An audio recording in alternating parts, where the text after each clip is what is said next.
This channel does not promote any violent, harmful, or illegal activities. All content provided by this channel is meant for an educational purpose only. Back to back বড় breaking press কর্নারে এই মুহূর্তে যে খবরে নজর রাখবো, অনিকেত মাহাতো মামলায় supreme কোর্টে ধাক্কা রাজ্যের। পোস্টিং মামলায় সুপ্রিম কোর্টেও স্বস্তি অনিকেতের। কলকাতা হাইকোর্টের রায় বহাল রাখলো সুপ্রিম কোর্ট। আরো বিস্তারিত এই বিষয়ে জানবো আমাদের প্রতিনিধি শ্রাবন্তীর কাছ থেকে। শ্রাবন্তী, দেখো, সুপ্রিম কোর্টে স্বস্তি পেলেন অনিকেত মাহাতো। অনিকেতের পোস্টিং মামলায় কলকাতা হাইকোর্টে বিচারপতি সিঙ্গেল বেঞ্চ প্রথমে বিচারপতি বিশ্বজিৎ বসু তিনি নির্দেশ দিয়েছিলেন যে বদলি মামলা যেটাতে রয়েছে সেখানে রাজ্যের পছন্দ মতো নয়, অনিকেত তার যেরকম মেধা সেই অনুযায়ী আর্জি করেই পোস্টিং পাবেন। এরপরে সেই ডিভিশন বেঞ্চেও রাজ্যের পক্ষ থেকে ধাক্কা খাওয়ার পরে সুপ্রিম কোর্টে রাজ্য আবেদন করে। আজকের বিচারপতি জে কে মহেশ্বরী এবং জে কে বিজয় বিষয়ের বেঞ্চে জানিয়ে দিয়েছে হাইকোর্টের নির্দেশের উপরে কোনো হস্তক্ষেপ নয়। আমরা দেখেছি যে অনিকেত মাহাতো পোস্টিং মামলায় দীর্ঘদিন কলকাতা হাইকোর্টে মামলা করেছেন। তারপর কলকাতা হাইকোর্টের যে রায় রয়েছে, অর্থাৎ অনিকেতকে পোস্টিং দিতে হবে আর্জি করেই, সেই রায় আজকে বজায় রাখলো সুপ্রিম কোর্ট। ধন্যবাদ। এই মুহূর্তে আরো একটা খবরে নজর রাখবো। লোকসভায় ধূমপান বিতর্কে তৃণমূল সাংসদ। লোকসভায় ই সিগারেট খাওয়ার অভিযোগ তৃণমূল সাংসদের বিরুদ্ধে। অনুরাগ ঠাকুরের অভিযোগ তুলেছেন অনুরাগ ঠাকুর। আরো বিস্তারিত এই বিষয়ে জানবো আমাদের সঙ্গে আমাদের সহকর্মী মঞ্জিরা রয়েছেন এই মুহূর্তে। মঞ্জিরা, ঠিক কি অভিযোগ? দেখো দীপ, আজকে যখন সংসদের অধিবেশন চলছিল ঠিক সেই সময় অনুরাগ ঠাকুর নিজের বক্তব্যে হঠাৎ করেই বলেন যে ই সিগারেট খাচ্ছেন তৃণমূলের সাংসদ এবং সেটা সংসদের ভেতরে।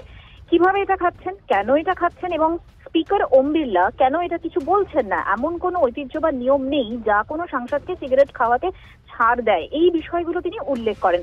এক্ষেত্রে তোমাকে আমি একটা কথা বলতেই পারি যে এই ই সিগারেট গোটা দেশে অর্থাৎ ভারতে prohibition of electronic cigarette act অর্থাৎ PECA 2019 এই অ্যাক্ট অনুযায়ী ব্যান অর্থাৎ নিষিদ্ধ এবং সেক্ষেত্রে গোটা দেশেই কেনা বেচার ক্ষেত্রে ই সিগারেট কিন্তু আমরা এইভাবে ব্যবহার করা যায় না এবং সেই জায়গা থেকে দাঁড়িয়ে আজকে অনুরাগ ঠাকুর এই প্রসঙ্গ তোলেন এবং সেখানে ওম বিড়লা যেটা বলেছেন সেটা হচ্ছে গোটা বিষয়টা খতিয়ে দেখার আশ্বাস দিয়েছেন এবং যদি এরকম ধরনের কোনো বিষয় সত্যিই সামনে আসে তাহলে উপযুক্ত ব্যবস্থা নেওয়ার কথা বলেছেন স্পিকার ওম বিড়লা। এবং এক্ষেত্রে কারোর নাম অনুরাগ ঠাকুর করেননি, কিন্তু তিনি বলেছেন তৃণমূল সাংসদ। দীপ, বুঝতে পারছি তৃণমূল সাংসদের বিরুদ্ধে অভিযোগ অনুরাগ ঠাকুরের। ই সিগারেট খাওয়ার বিষয় নিয়ে লোকসভায় আলোচনা তোলেন অনুরাগ। দোষ প্রমাণ হলে কড়া ব্যবস্থার ইঙ্গিত দিয়েছেন স্পিকার। আজ কৃষ্ণনগরে মমতা বন্দ্যোপাধ্যায় তার জোড়া কর্মসূচি রয়েছে। সেখানে কৃষ্ণনগর গভর্নমেন্ট কলেজের মাঠে জনসভা রয়েছে। তার আগে গাবতলা মাঠে প্রশাসনিক সভা করবেন মুখ্যমন্ত্রী। পথশ্রী প্রকল্পে 20,030 কিলোমিটার রাস্তার শিলান্যাসও করবেন তিনি আজকে। এই মুহূর্তে আপনাদের যে ছবি দেখাচ্ছি, খানিকক্ষণ আগেই হাওড়ার ডুমুরজল স্টেডিয়াম থেকে মুখ্যমন্ত্রী মমতা বন্দ্যোপাধ্যায় তিনি হেলিকপ্টারে করে রওনা দিয়েছেন। আমাদের প্রতিনিধি সৌরভ এই মুহূর্তে আমাদের সঙ্গে রয়েছেন। সৌরভ, মমতা বন্দ্যোপাধ্যায়ের আজ জোড়া কর্মসূচি রয়েছে, একদিকে তার জনসভা রয়েছে, অন্যদিকে তার প্রশাসনিক সভা রয়েছেন। তার পাশাপাশি আজকে কি বার্তা মমতা বন্দ্যোপাধ্যায় কৃষ্ণনগরে গিয়ে দিতে পারেন দলীয় কর্মীদের? একেবারে নিশ্চিতভাবে এই এসআইআর পর্বে আমরা দেখেছি বনগাঁয়, সেখানে তুমিও ছিলে। বনগাঁর পরই কিন্তু মালদা মুর্শিদাবাদের সভা করেছেন মমতা বন্দ্যোপাধ্যায়। আজকে আসছে কৃষ্ণনগর, যা তৃণমূল কংগ্রেস গোষ্ঠীদ্বন্দ্ব একটা বড় কাঁটা। অন্যদিকে মতুয়া ভোট ব্যাংকের একটা বড় জায়গা রয়েছে, সীমান্তবর্তী অঞ্চল, সেখানে রয়েছে সংখ্যালঘু মানুষ। ফলে কৃষ্ণনগর কিন্তু তৃণমূল কংগ্রেসের কাছে স্পর্শকাতর এবং গুরুত্বপূর্ণ। সেই জেলায় দাঁড়িয়ে আজকে রাজনৈতিক বার্তা কি দেন, এসআইআর নিয়ে সীমান্তবর্তী অঞ্চল এবং মতুয়া সমান সম্প্রদায়কে তিনি কি বার্তা দেন, সেদিকে তাকিয়ে রয়েছে রাজনৈতিক মহল। পাশাপাশি এই সভায় যাওয়ার আগে তিনি 20,000 কিলোমিটার পথশ্রী প্রকল্পের উদ্বোধন করবেন।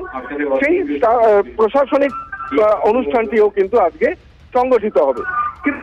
হচ্ছে রাজনৈতিক বার্তা। ধন্যবাদ সৌরভ।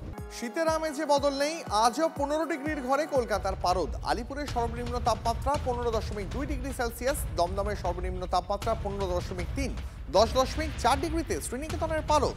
দার্জিলিংয়ের তাপমাত্রা 6.4। আগামী 4 থেকে 5 দিন মৃদু শীত বজায় থাকবে। আপনাদের শীতের আমেজে বদল নেই বাংলায়, আজও 15 ডিগ্রির ঘরে কলকাতার পারদ। আলিপুরের সর্বনিম্ন তাপমাত্রা 15.2, দমদমে 15.3, 10.4 ডিগ্রিতে শ্রীনিকেতনের পারদ, দার্জিলিংয়ের তাপমাত্রা 6.4 ডিগ্রি সেলসিয়াস। আগামী 4 থেকে 5 দিন মৃদু শীত বজায় থাকবে বাংলায়।